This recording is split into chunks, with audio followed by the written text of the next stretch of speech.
آج ہمارے معاشرے میں بہت سے لوگ ہم سے پوچھتے ہیں جی کہ حضرت آپ یہ بتائیے کہ ہمیں کیسے پتہ چلے کہ ہمارا اللہ تبارک و تعالی ہم سے راضی ہے یا ناراض ہے۔ تو اللہ والوں نے اس سوال کے کئی جواب دیے ہیں۔ ایک شخص ایک اللہ والے کے پاس گیا، اس نے کہا حضرت میں نے گناہ تو بڑے کیے لیکن میرے اللہ نے مجھے کبھی سزا نہیں دی، تو اس بات سے میں گناہوں پہ اور دلیر ہوتا جا رہا ہوں۔ آپ مسکرائے، آپ نے فرمایا سزا تو تمہیں کئی بار ملی ہوگی لیکن تم نے توجہ نہیں کی ہوگی۔ اس نے کہا نہیں حضرت، کبھی مجھے کوئی مالی نقصان نہیں ہوا، کبھی مجھے کوئی تکلیف نہیں پہنچی۔ ہمارے ہاں یہ بھی بڑا المیہ ہے نا کہ جب تک ہمیں کوئی جانی تکلیف نہ آئے ہم سمجھتے ہیں کہ ہم سب اوکے جا رہا ہے، ٹھیک جانے دو، اور اسی طرح کوئی مالی نقصان نہ جب تک ہو جائے تو ہم سمجھتے کہ ہمارا اللہ ہم سے راضی ہے۔ تو یہ ہماری بھول ہے۔ تو اس اللہ کے ولی نے ارشاد فرمایا، آپ نے فرمایا کہ یہ بتاؤ کہ قرآن پاک پڑھتے ہو تو پڑھتے ہوئے تمہیں تلاوت کی لذت آتی ہے؟ اس نے کہا جی قرآن پڑھنے کی بھی لذت ہوتی ہے۔ آپ مسکرائے، آپ نے فرمایا اچھا کبھی نماز کا موقع ملے تو جب نماز پڑھتے ہو دل لگتا ہے؟ اس نے کہا جی نہیں۔ آپ نے فرمایا جب اللہ کے گھر میں بیٹھتے ہو تو کیا ہوتا ہے؟ کہنے لگا جی بس یہ سوچتا ہوں کہ بس جلد از جلد یہ عبادت ختم ہو اور کسی طریقے سے باہر جاؤں۔ آپ نے فرمایا سزا تو تمہیں مل چکی ہے لیکن تم نے کبھی اس کو سوچا نہیں۔ اس نے قرآن پاک کی تلاوت کی لذت تم سے چھین لی لیکن تمہیں اس پہ سکون ہے۔ اس نے اپنی بارگاہ میں کھڑے ہونے کے باوجود تمہیں اپنا نہیں ہونے دیا، تمہیں اس پہ سکون ہے، اور اپنے گھر میں بٹھا کر بھی وہ تمہیں اپنا نہیں بناتا اور تمہیں اس پہ سکون ہے۔ سزا تو تمہیں مل چکی ہے لیکن تم نے کبھی غور نہیں کیا۔ اور ہمارے یہاں ایک دوسرا طبقہ ایسا ہے کہ جو نیکی کرتا ہے لیکن جلد تھک کے واپس آ جاتا ہے، استقامت نہیں ہوتی، واپس لوٹ آتے ہیں۔ تو اپنے اللہ پہ بندو جتنا تو یقین کرو۔ ہمارے معاشرے میں اگر کسی شخص کے پاس کوئی طاقت ہے، کوئی صلاحیت ہے، تو ہم بڑے یقین سے اس کے ساتھ اٹیچ ہوتے ہیں اور ہم کہتے ہیں اس میں یہ طاقت ہے، اس میں یہ قوت ہے۔ تمہارا پروردگار تو سب سے بڑی پاور رکھتا ہے، کیوں تمہیں اپنے خدا پہ بے یقینی ہے؟ تو اللہ پہ یقین کریں، استقامت رکھیں، اور جن کاموں کے پیچھے آپ بھاگتے ہیں یہ سب آپ کے پاؤں کی ٹھوکر پر ہوں گے۔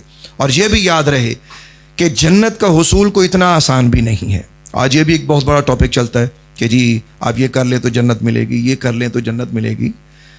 یاد رکھیے گا کہ جنت کا ملنا اللہ کی منشا پر ہے، خدا چاہے، یعنی اس نے اچھے امور فرمائے ہیں کہ تم یہ کرو میں تمہیں جنت عطا فرماؤں گا، لیکن اس کے کچھ قانون بھی ہیں، اور ان قوانین میں سے ایک قانون یہ ہے، اللہ تعالیٰ فرماتا ہے ام حسبتم ان تدخلوا الجنت ولما يعلم اللہ الذین جاہدوا منکم ويعلم الصابرین۔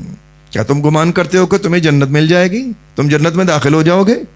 ابھی تو اللہ تعالیٰ نے تمہارے غازیوں کا امتحان نہیں لیا اور تمہارے صابرین کی ابھی آزمائش نہیں ہوئی، یعنی کہ وہ آزمائے گا تمہیں مختلف طریقوں سے۔ جب تم اس میں پاس ہو جاؤ گے پھر جا کے تمہیں جنت نصیب ہوگی۔ حضرت حاتم اصم رحمۃ اللہ تعالی علیہ آپ فرماتے ہیں یہ اس دور کی بات ہے جب ترک کے کافروں سے ہماری مخاصمت چل رہی تھی۔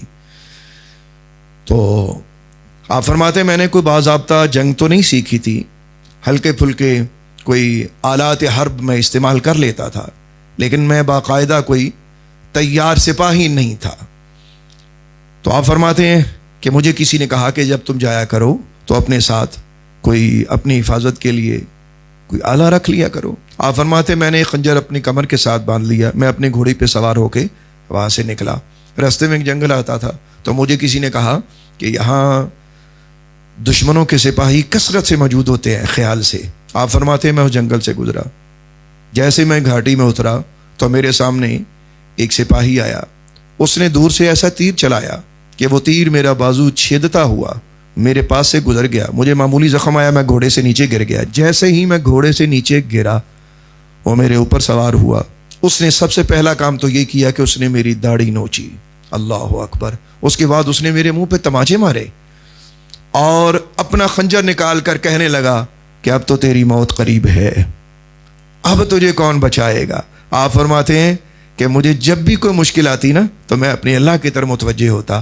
آپ فرماتے ہیں میں نے دل میں عرض کیا کہ میرے مالک اگر تو اس کے ہاتھ سے مجھے قتل کروا کے راضی ہے تو میں راضی ہوں، اور اگر تو اس پہ راضی نہیں تو میرے اللہ میری مدد کے لیے اپنی رحمت کے دروازے کھول دے۔ آپ فرماتے ہیں یہ بھی میں دل ہی میں سوچ رہا تھا، زبان سے میں نے کچھ بھی نہیں کہا، اور وہ اپنا آلہ تیار کر رہا تھا مجھے قتل کرنے کے لیے، میری گردن تن سے جدا کرنے کے لیے بالکل تیار تھا۔ آپ فرماتے ہیں کہ میں نے اپنی آنکھیں بند کر لیں اور اپنے مالک کی طرف متوجہ ہو گیا کہ میرا مالک جو چاہے میں تیری رضا پہ راضی ہوں۔ اللہ اکبر!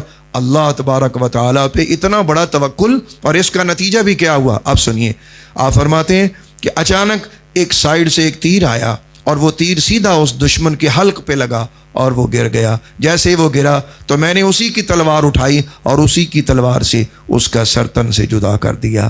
اب غور کیجئے کہ اللہ پہ توکل نے کیا نعمت عطا فرمائی۔ آپ فرماتے ہیں جیسے میں نے اس کی گردن اس کے تن سے جدا کی تو میں نے دیکھا جدھر سے تیر آیا تھا وہاں ایک مسلمان سپاہی کھڑا تھا اور مسکرا کے مجھے کہہ رہا تھا حضرت جی اپنا دھیان کیا کریں، ویسے جنگلوں میں مت پھرا کریں۔